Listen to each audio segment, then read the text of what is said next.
Assalamualaikum warahmatullahi wabarakatuh.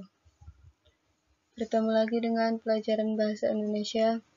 Semoga kita semua sehat-sehat dimanapun berada. Marilah kita mulai pelajaran Bahasa Indonesia pada hari ini. Bismillahirrahmanirrahim.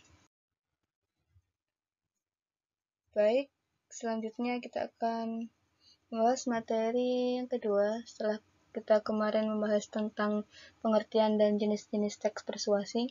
Sekarang kita akan membahas tentang menyimpulkan isi teks persuasi. Berikut ini adalah langkah-langkah menyusun simpulan dari teks persuasi. Yang pertama, melakukan pembacaan dari isi teks secara keseluruhan. Yang kedua, melakukan pencatatan terhadap berbagai macam bentuk bagian penting dari isi teks.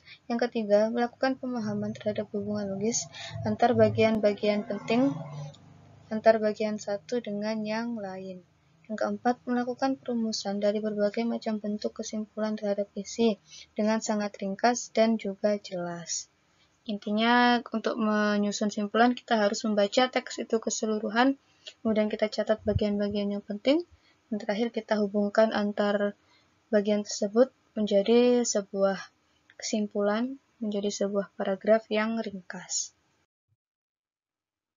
Selanjutnya adalah mencermati maksud penulisan teks persuasi. Setiap teks pasti memiliki maksud yang ingin disampaikan oleh penulisnya. Kalau teks persuasi adalah teks yang berisi ajakan, rayuan, dan bujukan. Nah, dalam teks persuasi ini akan berisi pernyataan-pernyataan yang mendorong seseorang untuk mengikuti harapan atau keinginan-keinginan penulis. Jadi kita harus tahu keinginan apa yang ingin disampaikan oleh penulis dalam teks persuasi tersebut. Kemudian kita juga harus tahu bagaimana cara menyajikan teks persuasi tersebut. Ada berbagai cara atau pola penyajiannya atau pola pengembangannya, banyak sekali istilahnya ya. Kita pakai saja pola pengembangan. Di sini contohnya ada pola pengembangan alamiah, umum khusus, khusus ke umum, pertentangan, sebab akibat, contoh, definisi luas, dan pengembangan klasifikasi. Pola pengembangan yang paling banyak digunakan adalah pola pertentangan, yaitu dengan mempertentangkan fakta dan bukti. Yang kedua yaitu pola sebab akibat, yang berisi gagasan utama sebagai sebab dan gagasan penjelas sebagai akibatnya. Biasanya ada kata hubung oleh karena itu, karena, sebab itu, jika, maka, nah itu ya. Kemudian yang terakhir adalah pola contoh. Berarti dalam teks tersebut kita memberikan contoh untuk memperkuat kalimat fakta. Berikut ini adalah contoh dari teks persuasi. Mari kita baca bersama. Tubuh kita sangat membutuhkan berbagai macam vitamin dan mineral yang berguna bagi kebutuhan hidup kita. Vitamin dan mineral tersebut banyak terdapat pada makanan-makanan yang bergizi, seperti buah, daging, susu, sayuran, dan kacang-kacangan. Jika kebutuhan vitamin dan mineral tercukupi, maka kita menjadi sehat dan tidak mudah sakit.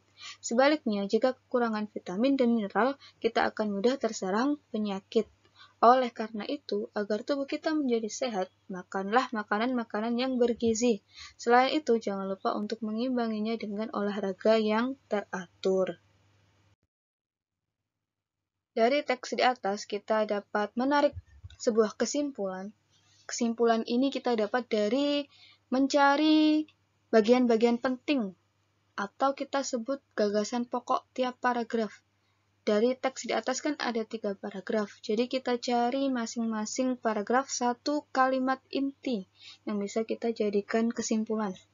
Di sini kesimpulannya adalah tubuh memerlukan berbagai macam vitamin dan mineral yang berguna bagi kehidupan tubuh kita. Jika kebutuhan vitamin dan mineral tercukupi, maka kita menjadi sehat dan tidak mudah sakit. Oleh karena itu, agar tubuh kita menjadi sehat, makanlah makanan bergizi dan mengimbanginya dengan olahraga yang teratur. Kemudian kita juga dapat mengetahui maksud isi teks persuasi di atas. Maksud yang ingin disampaikan oleh penulis yaitu ajakan untuk memenuhi kebutuhan vitamin dan mineral agar tubuh sehat dengan cara memakan makanan yang bergizi dan mengimbanginya dengan olahraga yang teratur. Kemudian kita juga bisa mengetahui pola pengembangan paragrafnya, yaitu menggunakan pola sebab akibat. Mengapa? Karena ditandai dengan kalimat berikut. ada kalimat yang berbunyi, jika kebutuhan vitamin dan mineral tercukupi, maka kita menjadi sehat dan tidak mudah sakit. Oleh karena itu, agar tubuh kita menjadi sehat, makanlah makanan-makanan yang bergizi. Itu adalah cara menyimpulkan isi dari suatu teks persuasi.